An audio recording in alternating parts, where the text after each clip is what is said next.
Yo, so if you got a short attention span, look, you've probably clicked on the wrong video. But if you want to know how to make an attractive looking Shopify website that doesn't look like a scam, you've clicked on the right fucking video. Alright, all I ask is to like the video to know that you genuinely like it. I don't give a fuck about a like count, just like it so I know I'm making good videos. Let's get straight into it. I have nothing else to add. I use the Dawn theme, right? Some people ride by the old Debutify theme, whatever. I'm going to run down essentially so I'm going to start with the home page. There's no reason why you should be sending from your ads and stuff straight to the home page. You should be sending them to your product page. Now, what most people do is they're going to, say get to one of these through an ad or something. And then what they're going to do is they're going to click the logo at the top and it's going to bring them straight back to the home page so they can keep browsing, right? That's from a consumer's point of view, from a customer's point of view, that's what they're going to do. You do not need to have a bunch of videos on here, a bunch of high quality videos is going to make your loading time so fucking slow.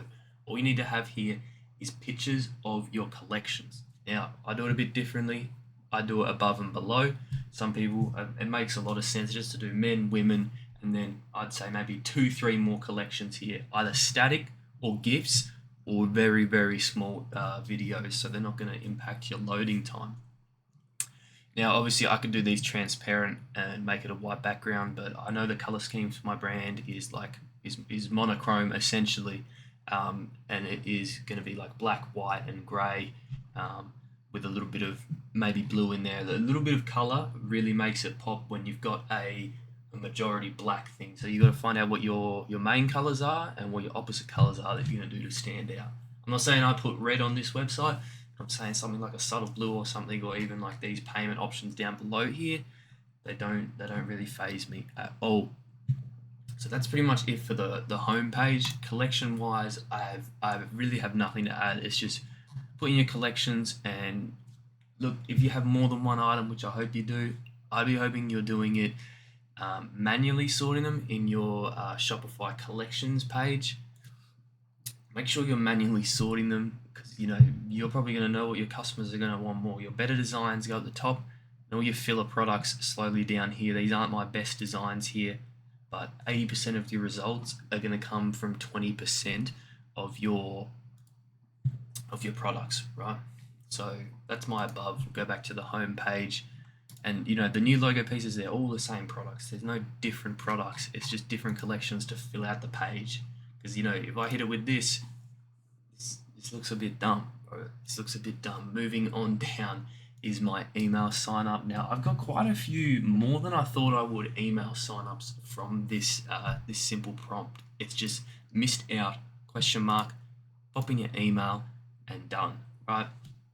That's it. I hate people when they go like, we'll send you all our latest news and offers. It's just simple. This matches my brand language. It might not yours, but it's straight to the point, right?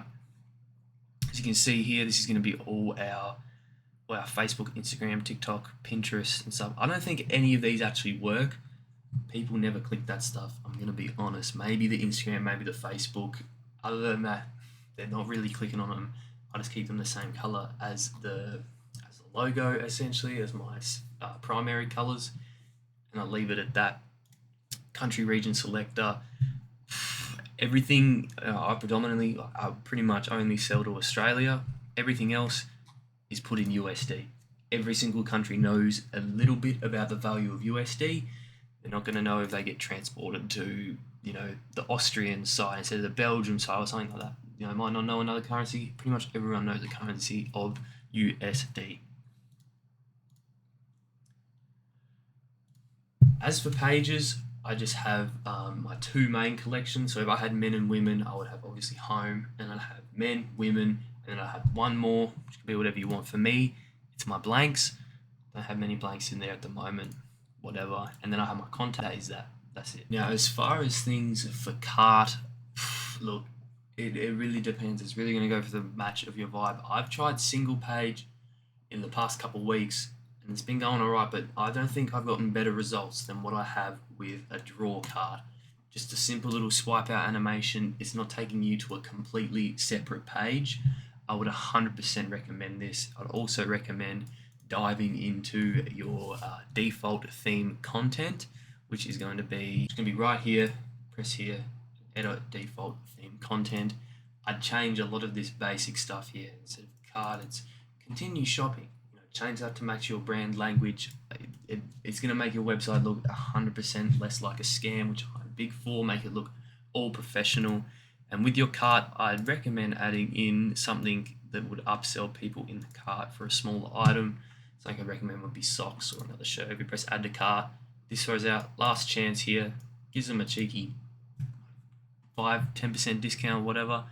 They can scroll through that, and that can be set by you.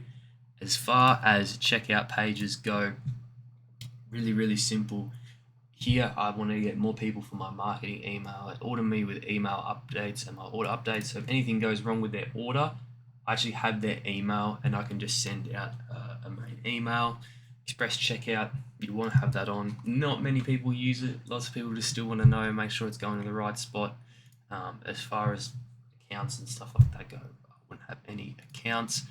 Moving on down, it's completely the same. It's going to be all basic Shopify stuff besides changing a few pictures and obviously the logo. This matches my brand. Some people, they might have a picture up here or something else like that. Now, as far for product pages, this is where you need to lock in everything else.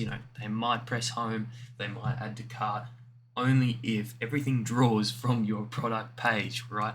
I would say at least 3 to 4 images, right?